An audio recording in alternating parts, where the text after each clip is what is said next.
Watches and Wonders 2023, we're with TAG Heuer.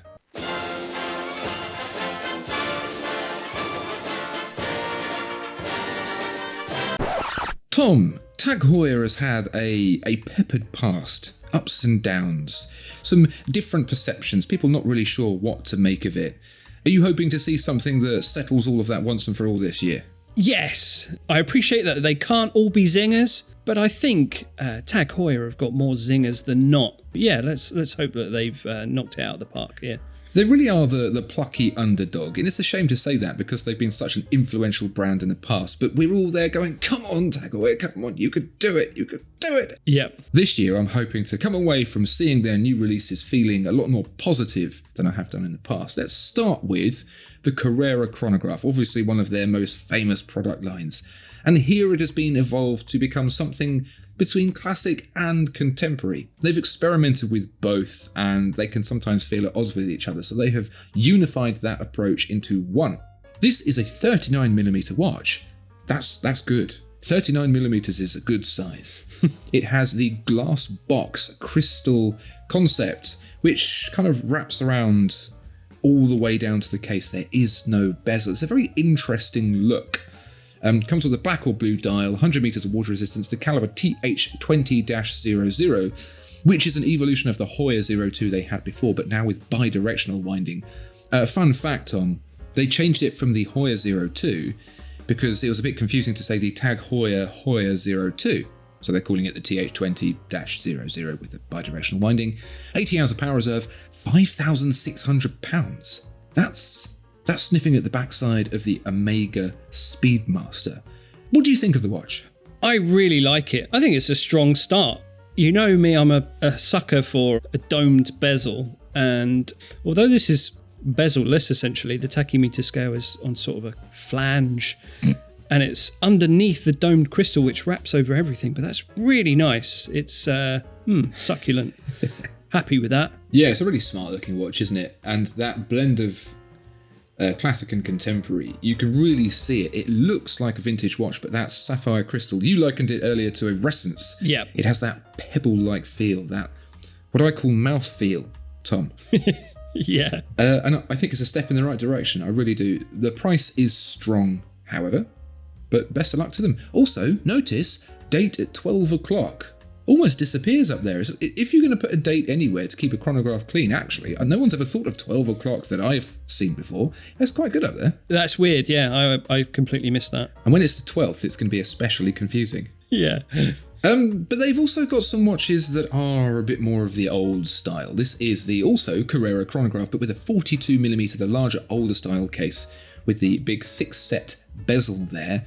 Still with the Heuer 02, comes with the black or blue dial, but the bit that they've added here is a little pep of orange around the outside to complement the red chronograph and running seconds hands. 100 meters of water resistance, 80 hours of power reserve, because it has the Heuer 02, which is basically the same. A little bit cheaper than the new box glass Carrera Chronograph at £5,000, but it does, to me, it looks, by comparison to the new one, a bit more dated, a bit more clunky. I was just going to say that. I'm not sure if it's the coloration of the red and orange and blue. It feels like 80s, 90s, something about it. But not wholly unattractive. I think it's a really cool looking watch. Yeah, the benefit that you get is you spend a little bit less than the other one, but whether or not that difference in price is worth it to get the new style is up to you.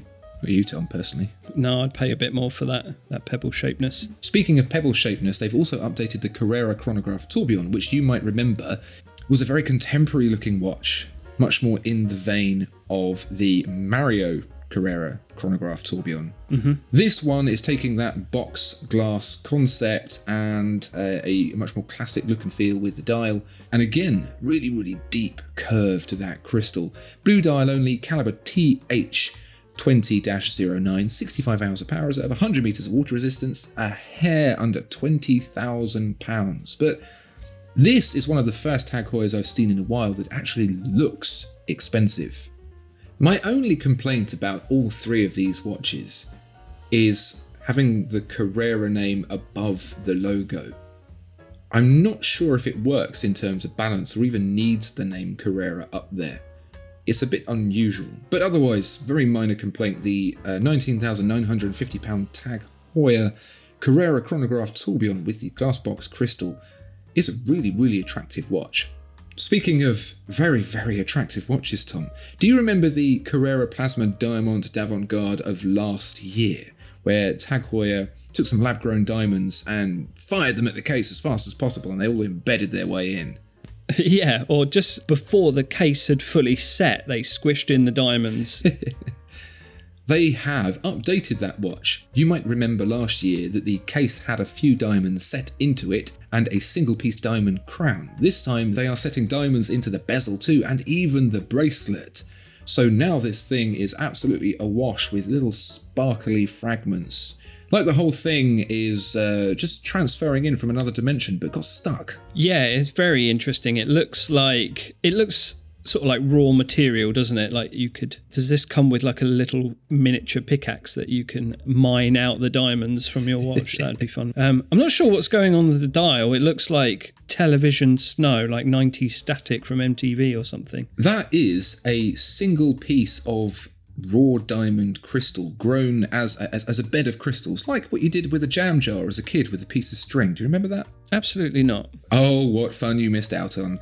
They have done that with the dial, so it's a single piece of very crystalline diamond material. Very unusual. You don't normally see diamond in that aspect, but when you grow it in a lab, you can do whatever you like, Tom. The world is your diamond. Lovely. Of course, obviously comes with the Heuer 02T with the Isograph carbon nanotube hairspring. Do you know what that means? No. Me neither.